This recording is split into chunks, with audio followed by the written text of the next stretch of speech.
Chapter 7. Have I told you how beautiful you are? Nico asks. We are done eating and now just sitting on his bed trying to watch a movie.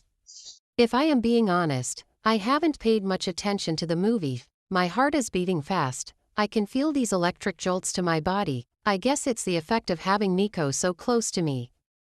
You keep saying that. That's because you're beautiful and your body is so hot.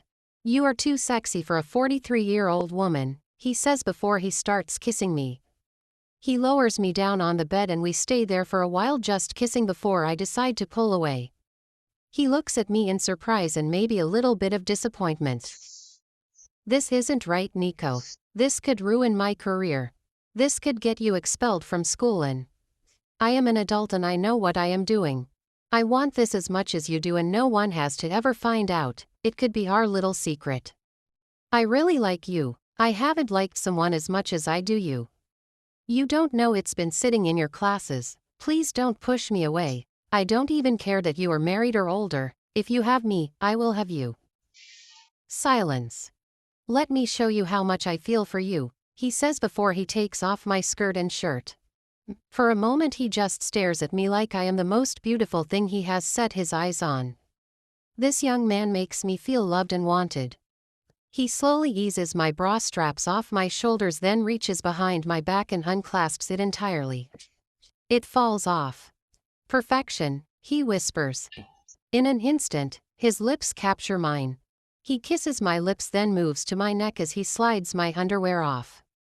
He continues to press over the rest of my body and I gasp when his kiss touches the top of my breasts. I ache into him as he sucks and swirls his tongue around my nipple.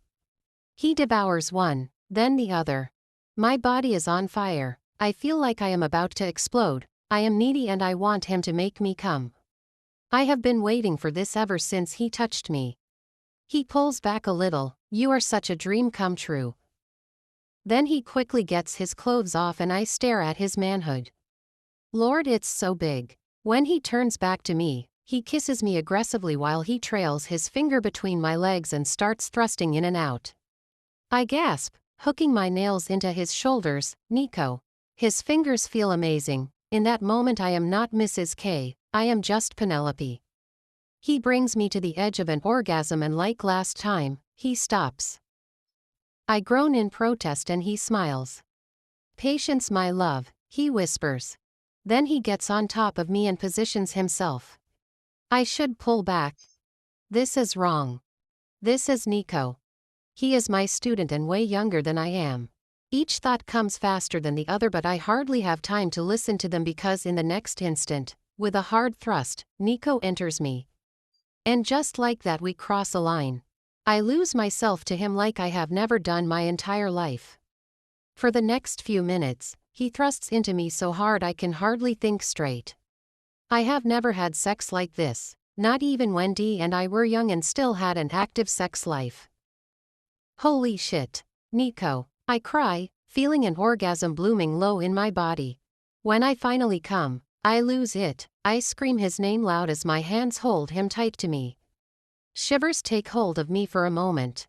Then he lets out a loud groan. Coming, I feel him pumping into me. His breath is hot against the back of my neck as he pants. It takes us a minute or two to finally calm down. You are mine now. I am never letting you go, Penelope, he whispers, kissing the shell of my ear.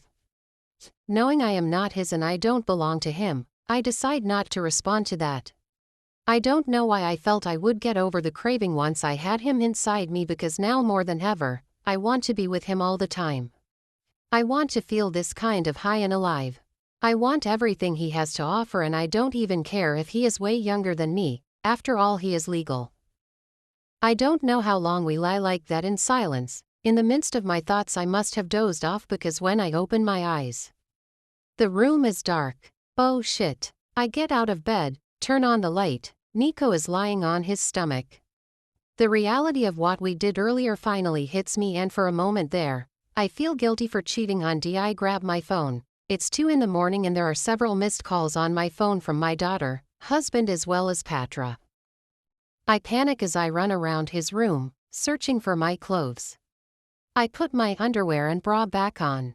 Then I put on my shirt and skirt before pulling my boots from underneath the bed.